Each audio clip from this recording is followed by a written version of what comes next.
Kalau kemarin sempat beternak lalat yang black soldier fly itu bisa membantu itu memberantas sampah organik. Juga belatunya itu bisa dimanfaatkan untuk peternak unggas sama perikanan buat pakan alternatif ikan sama unggas itu tadi. Karena lalat dulu di Angkruk Logawa, sekarang lagi mulai di Kamus Yudat.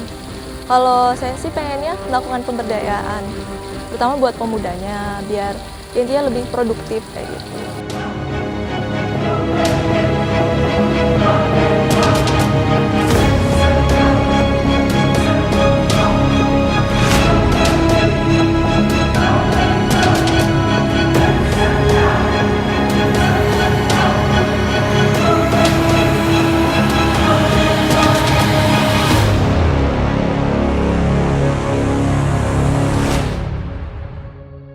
Sebelumnya perkenalkan, saya Dasro dari Sekolah Kader Desa Brilian. Asal saya itu dari Brebes, Bantar Kaung. Nama saya Elma Mufliatuzana. Saya sekarang semester 7 di Institut Agama Islam Negeri IAIN Purwokerto. Dan saya berasal dari Brebes, Jawa Tengah.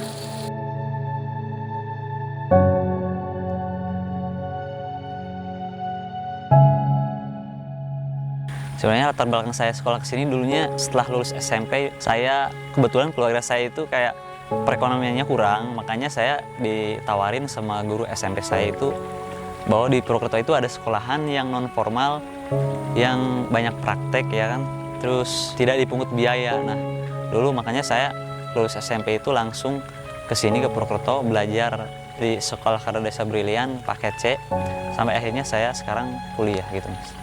Kalau keluarga saya itu kebetulan saya kan tinggalnya di desa itu, dan termasuknya aksesnya itu agak sulit.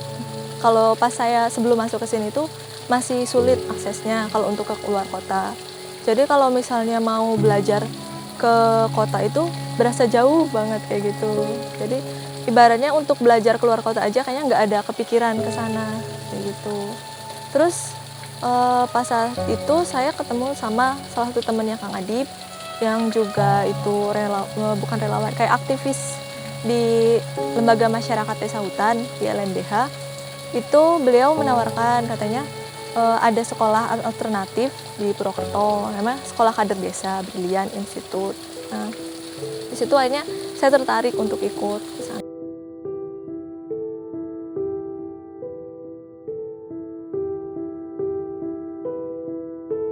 Sebelum masuk ke sini ya tujuannya emang saya itu ingin mengasah skill ya. Maksudnya dari desa ya kan, pengen sekolah ke Purwokerto ini. Selain beda ya kan, di sini kan kebanyakan ya itu tadi praktek ya kan. Jadi beda dari sekolah-sekolah yang lain. Kebetulan ya tadi tidak dipungut biaya loh Mas. Jadi kebetulan kan perekonomiannya lagi, keluarga dulu lagi kurang mampu untuk menyekolahkan ke jenjang yang lebih tinggi kan. Terus SMP juga bingung mau sekolah SMA atau SMK, akhirnya saya sekolah ke sini. Kalau tujuan pribadinya sih sebenarnya pengen hidup mandiri. Ya kalau misalnya kita di desa aja gitu ibaratnya, nggak keluar, itu berasa hidupnya kayak ditanggung orang tua terus gitu. Terus kayak ya kita jadi nggak mandiri, pengen nyoba belajar hal-hal baru.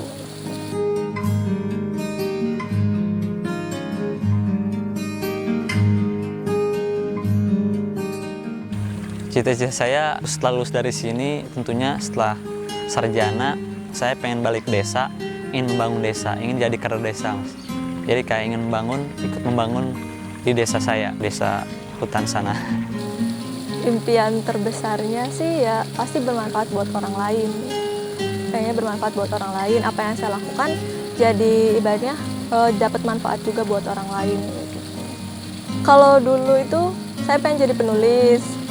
Ya ganti-ganti, pengen jadi penulis, pengen jadi ilustrator, ya gitu. Ya sampai sekarang juga masih ganti-ganti lah. Saya pengen ya ngelakuin apa aja sih selagi yang saya bisa, saya pengen lakuin gitu. Kalau masalah dapat pekerjaan itu masalah nanti lah. Kalau kegiatan sehari-harinya sih ada mengajar anak-anak kecil yang di sini sekitaran sini. Terus di sini juga ada pertanian, perikanan. Itu sehari-hari kita merawat, terus menyiram ya kayak gitu. Ya nyangka nggak nyangka ya. Kalau dulu pengen coba belajar hal baru kayak gitu.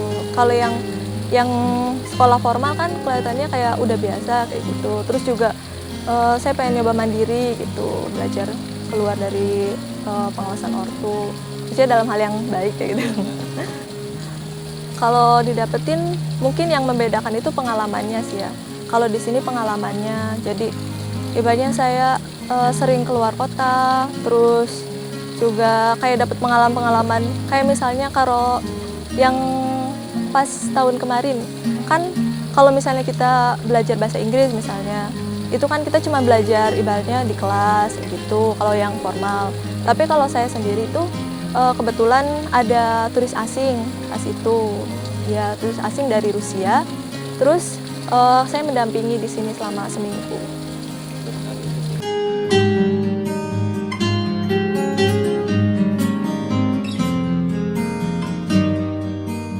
Umumnya kan di pedesaan itu kan identik dengan peternakan, perikanan, pertanian. Ilmu yang dipakai kesehariannya itu kan biasanya ilmu turun-temurun kan.